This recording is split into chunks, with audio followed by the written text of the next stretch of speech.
Good Tuesday morning, everybody. Chris here with High Seas Cruising, and welcome to today's video.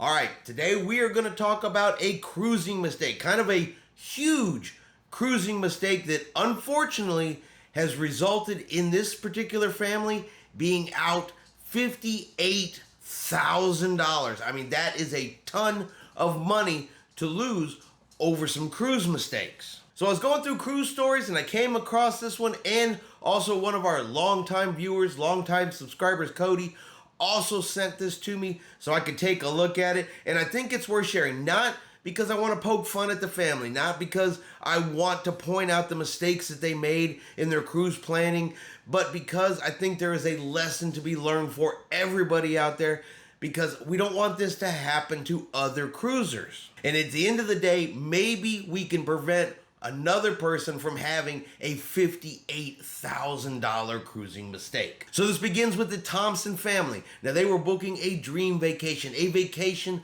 of a lifetime. They were going to do a 7-day Alaska sailing with a follow-on land package also in Alaska. They booked a 3-bedroom suite on board the Norwegian Jewel, and they booked all of their airfare. Now, they did all of this through Norwegian Cruise Lines. The total price for all of it came out to a little over $60,000. Now, a couple weeks for the cruise, they got their itinerary information, including their flight information, and they noticed right away that Norwegian had booked them flying from the east coast of the United States to Vancouver, Canada, the same day of their cruise. So they immediately call Norwegian Cruise Lines and say, hey, look, we've heard time and time again that flying in the day of the cruise, that's bad juju. Stuff could happen. This is probably not a really good idea. But the representative there at Norwegian assured them that, hey, it's no problem, no issue. We do this all the time. You're on an early morning flight. They almost never have problems. You are good to go. So they put their trust in the Norwegian agent, took their word for it, and did not make changes to their flight itinerary.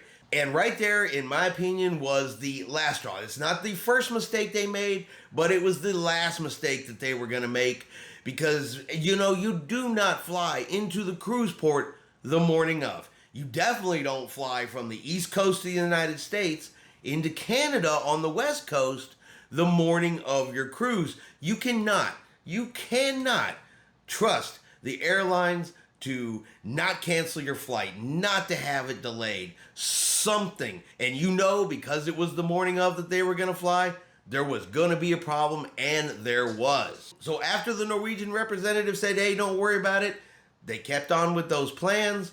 They went to the airport on time the morning of their flight, only to find out that their flight had been canceled. They were originally supposed to fly from Greensboro into Atlanta, change planes, and then fly into Vancouver. Well, their first leg of their flight was canceled. So they contact Norwegian Cruise Lines again, say, hey, this part of our flight, it was canceled. How are we supposed to get to the cruise ship? And Norwegian Cruise Line says, well, you know what? It's less than 72 hours before you board the ship. It's not our problem. We don't have anything to do with it at this point. You have to contact the airlines, and you have to figure it out yourself. Now, that part got me a little curious. So I went over to Norwegian's website, and sure enough, they offer no type of guarantee on their flights. None whatsoever. And it clearly states on Norwegian's website that if it's more than 72 hours, you can contact Norwegian, and they'll make arrangements to make changes to your flight. But if it is under 72 hours, they have essentially washed their hands of you. It is now a problem between you and the airlines, and the cruise line has nothing to do with it whatsoever. So if you book your airfare through Norwegian, there is no guarantee. They don't guarantee that you're going to get on that ship. They don't even guarantee that you're going to make it to the cruise port. The only reason you booked your airfare through Norwegian was to bundle it together at this point. But the family scrambled. They were able to find another flight from a nearby airport, drove to that airport, hopped on the flight. Now, this one went from Charlotte to Seattle, Washington, and then there was a connecting flight from Seattle, Washington into Vancouver. But wouldn't you know it, this flight, though they made it to the airport and they were able to get on the plane, there was a delay with this flight as well. So by the time they landed in Seattle, they had missed the connecting flight into Vancouver. And there were no other flights that were going to get them into Vancouver before the ship departed. Now, this family tried hard. They tried to get rides. They contacted Uber drivers and said, hey, we'll pay you. It's 145 miles. We're going to pay. Drive us to Vancouver. But guess what? If you're driving from the United States to Vancouver, your Uber driver has to have a passport. And they could not find an Uber driver with a passport. So at this particular time, the ship is now leaving without them. They do make one more attempt to try to salvage some of their vacation. They contact Norwegian again and say, can we meet you in Ketchikan, the first stop on the cruise? Norwegian says no. They say, can we at least still do the land portion of the tour and not go on the cruise at all? Norwegian says no. So now they're forced to head back home and not get to take any of their vacation. They don't get anything of the $60,000 they paid for. Now they get back home and they contact Norwegian again and request a refund of their $60,000, which of course Norwegian denied. They said, you will not be getting a refund of your $60,000. All Norwegian would give them back was $2,500 for taxes and service charges for dining and beverage packages. So that's all they got back. Out of over $60,000, they got back $2,500. Here are some of the lessons to be learned from this. Big mistake number one is this family never purchased travel insurance. They were offered travel insurance, but they elected not to get it. And look, if you just shelled out $60,000 for your vacation and it gets all the way to the end and you decline the travel insurance, that is a huge number one mistake. You always want to travel with travel insurance, and here is a prime example of why you would want to have travel insurance. And then right behind that, of course, is you never fly into the cruise port the day of. You always want to fly in at least one day early. Now, according to Norwegian's website, you can fly in 1 to 2 days earlier.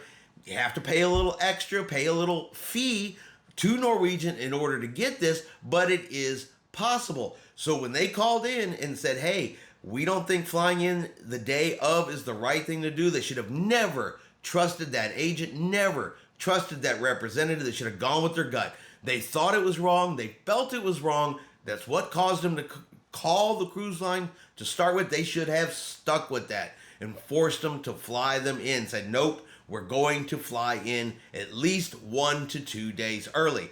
And I don't care if you are going from one side of your state to the other. If you are on an airplane, you want to go in a day early, even driving a day early. You never, ever know when the littlest thing will happen and you will miss your ship. It's one of the big cruise tips that's preached out there. Travel insurance and go a day early. So if you're new to cruising, you thinking about taking your first cruise, I'm telling you, go early and do not skimp on that travel insurance. You don't want to be the person that pays $58,000 after that $2,500 was returned to them. $58,000 that at the moment, Norwegian has no intention of refunding. And if you go look at Norwegian's policies, they're clearly there on their website. It said, hey, less than 72 hours, we are not responsible for you. Now, that information alone right there, I have no intention of ever booking my airfare through Norwegian. They pick the flight you come on. They pick the route. They pick your seats. According to the website, they pretty much pick everything for you. Once they pick it, you can call and pay more to get stuff moved around. I would much rather simply book my own air travel separately so I know I'm getting in there early. I know exactly what's going on, and I'm not leaving it to a cruise line, especially a cruise line that says, oh, it's within 72 hours, you're no longer our problem. At least with some of the other cruise lines, there is a guarantee on their air travel. Hey, if something happens, we guarantee you we're going to do everything humanly possible to get you to the ship. Even if it is at the next port or the very first port that it goes to, they're going to work to try to get you there. Not Norwegian. Norwegian says, not our problem. You missed the ship. That's on you. And don't always trust what these cruise line people tell you. You call the cruise lines, and they say something to you, you verify it. You check it. You confirm it. And if it doesn't feel right to you, you go with your gut and keep following up on it and make sure you are getting the correct information, because this poor family could be you. And like I said at the beginning, this is not to pick on the Thompson family. Purpose of this video is to share a story with you so that other people do not have this issue. They do not have this problem. And hopefully people can learn from the mistakes that the Thompson family made by putting all their faith in Norwegian Cruise Lines. And that's going to be our cruise news video for today. I hope you have enjoyed today's video. If you have, do me a favor and hit that like button. If you haven't done so yet, do me a favor and hit subscribe. It is free to do so. Helps our channel grow. Let you know anytime we put out a new video. I hope everyone out there is having a really great day. And like always, we will see you out on the high seas.